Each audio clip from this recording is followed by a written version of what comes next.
What's good, everybody? My name is Hylian Shinobi, and welcome to part 2 of this Legend of Zelda Breath of the Wild review series, where I talk about the positives and negatives. If you missed the positive video, make sure you check that out in the description, and then come back to this one.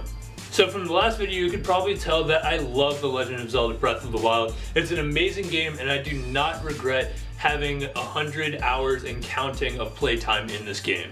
But nothing in life is perfect, so today I'm going to be talking about the things I dislike about Breath of the Wild. And everything in this video is 100% opinionated. Just because I think something is good or bad doesn't mean you have to, and vice versa. But without any further ado, let's get started.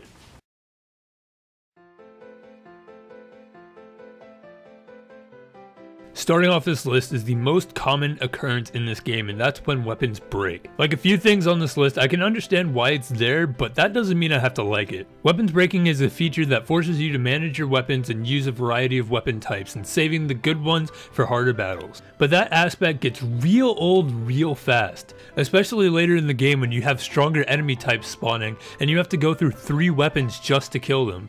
The weapon type I prefer to use is one-handed because the strikes are faster and I can use my shield similar to other 3D Zelda games.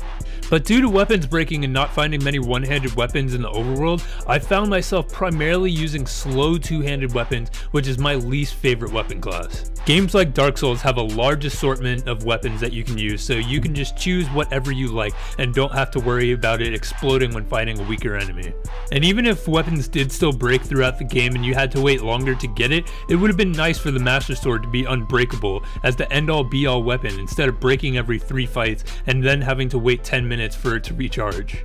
And then even going back to the champion weapons you get from completing the Divine Beast, those break too, and in my playthrough, once they were gone, I never went back to repair them. This obviously isn't a game-breaking mechanic, but I would rather not see it in the next Breath of the Wild type game.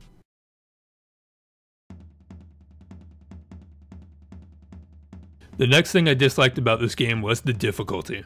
In the previous video I mentioned how I liked the difficulty of this game, but you may have noticed I didn't talk about the Divine Beasts or bosses. That's because they were really easy. The Divine Beasts barely felt like temples because all of them had the same basic concept of activating all the terminals with little to no enemies and no mini-boss in the middle. In most Zelda games, the first time I play them, there are points that I feel the need to look at a guide for one reason or another. With this game, there was no point at all where I felt it necessary to look at a guide.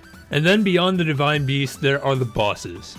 There are 2 types of bosses in this game, overworld bosses and temple bosses. And both of these are still really easy. Compared to the trouble I still have fighting Lynels, which are technically just regular enemies, the challenge of all these bosses just feel really disappointing. I've died plenty of times fighting Lynels, but I haven't died a single time to either of these boss fights. Even at the final boss when I beat Ganon, there was still a feeling of, that was it?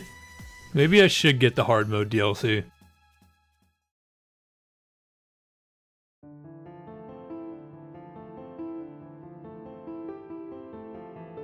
The last big thing is the way the story was told. The story in this game is great, but still leaves me wanting more. I would have loved if the story was just a bit more fleshed out, especially with the addition of voice acting. The way the story is told in this game requires you to go all around Hyrule to find it, and it jumps around between the events a lot. It just makes me wonder what it could have been if the story progressed with you like in previous games. I know this would have messed with the open air format, but there's so much more to do in this game than just the main quest. So I would be just fine if the main quest took a more linear route, with the game in general being just as open with shrines and side quests.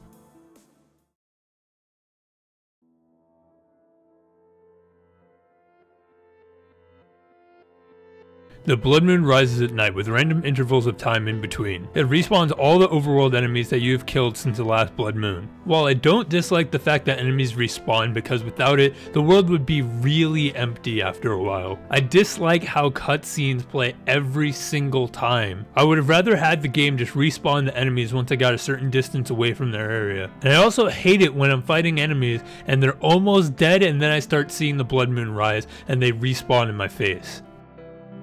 Next is a new pet peeve that I have with video games in general, and that's when enemies spawn on top of you. I've had multiple situations where I was sneaking up behind something and then surprise, Stealthos in your face. And even if they don't spawn to ruin my chance of getting a new horse, I still don't want these enemies just appearing every 15 feet that serve no purpose except for breaking my weapons.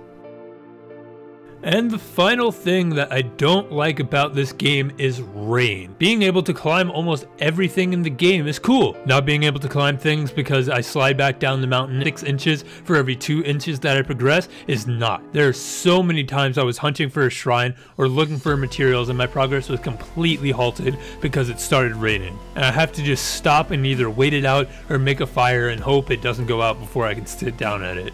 But all these things aside, Breath of the Wild is still an amazing game that I definitely recommend you play. These are just small things that I would rather not see in a sequel.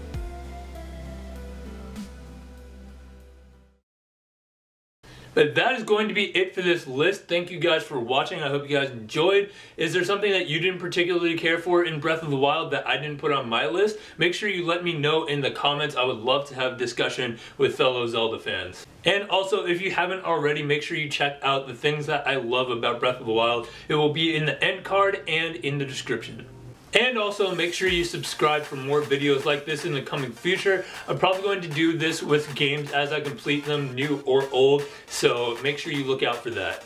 And also let me know what you think about how I did with this format. This is the first time I'm doing any other video besides Let's Playing, so let me know how I did. But with all that being said, that will be it for this video, so thank you guys for watching. I will see you guys next time. Alright, peace!